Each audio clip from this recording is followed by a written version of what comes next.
साथियों, प्रकृति हम सब की परीक्षा ले रही है। पिछले कुछ दिनों में प्राकृतिक आपदाएं, भूस्खलन, बादलों का फटना, न जाने कितनी कितनी आपदाएं हम झेल रहे हैं। पीड़ितों के साथ हमारी संवेदना है। राज्य सरकारें और केंद्र सरकार मिलकर के बचाव के काम, राहत के काम, पुनर्वसन के काम में पूरी शक्ति से जुटे हुए हैं। साथियों, आज 15 अगस्त का एक विशेष महत्व भी मैं देख रहा। मुझे बहुत गर्व हो रहा है। आज मुझे लाल किले की प्राचीर से ऑपरेशन सिंदूर के वीर जाबाजों को सैल्यूट करने का अवसर मिला है।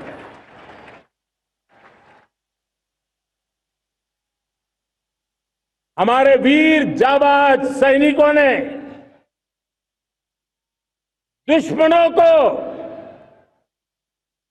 उनकी कल्पना से परे सजा दी है।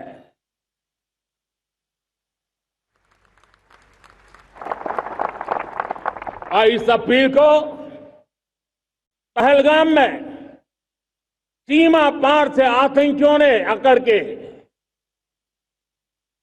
जिस प्रकार का कत्ले आम किया, धर्म पूछ करके लोगों को मारा गया। पत्नी के सामने पति को गोलियां दी, बच्चों के सामने अपने पिता को मौत के घाट उतार दिया गया। पूरा हिंदुस्तान आक्रोश से भरा हुआ था।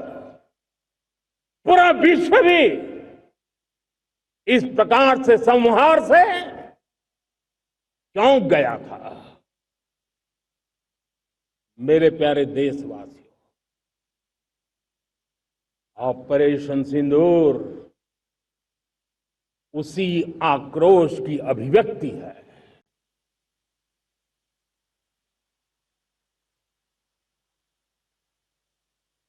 बाईस तारीख के बाद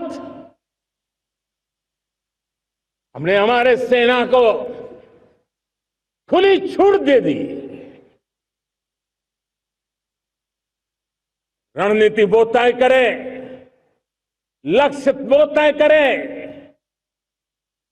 समय भी वो चुने, और हमारी सेना ने वो करके दिखाया जो कई दशकों तक कभी हुआ नहीं था। सैकड़ों किलोमीटर दुश्मन की धरती पर घुस करके आतंकी हेडक्वार्टर्स को मिट्टी में मिला दिया।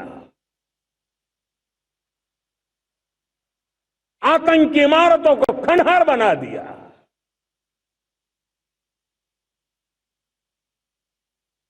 पाकिस्तान की नींद अभी भी उड़ी हुई है।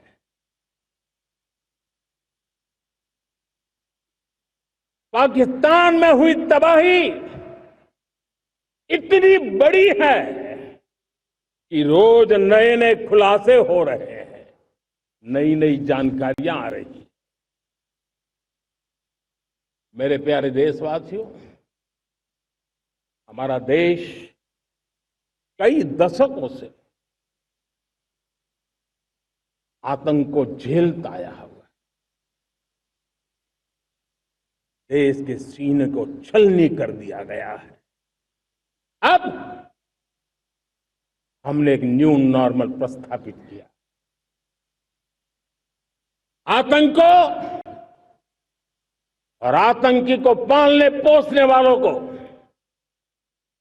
आतंकियों को ताकत देने वालों को अब हम अलग अलग नहीं मानेंगे।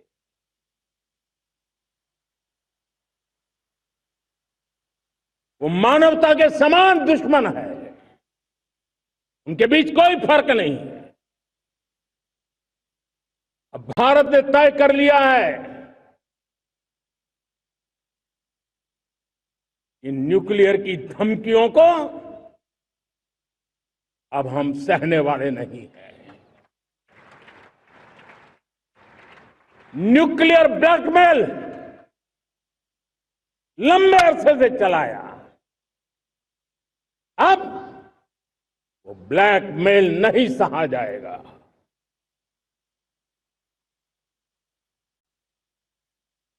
आगे भी अगर दुश्मनों ने ये कोशिश जारी रखी, हमारी सेना तय करेगी,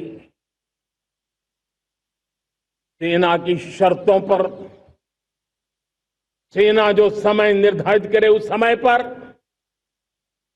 सेना जो तौर तरीके तय करे उस तौर तरीके से, सेना जो लक्ष्य तय करे उस लक्ष्य को अब हम अमल में ला करके रहने वाले हैं। हम मुंह तोड़ जवाब देंगे। मेरे प्यारे देशवासियों, भारत ने तय कर लिया है, खून और पानी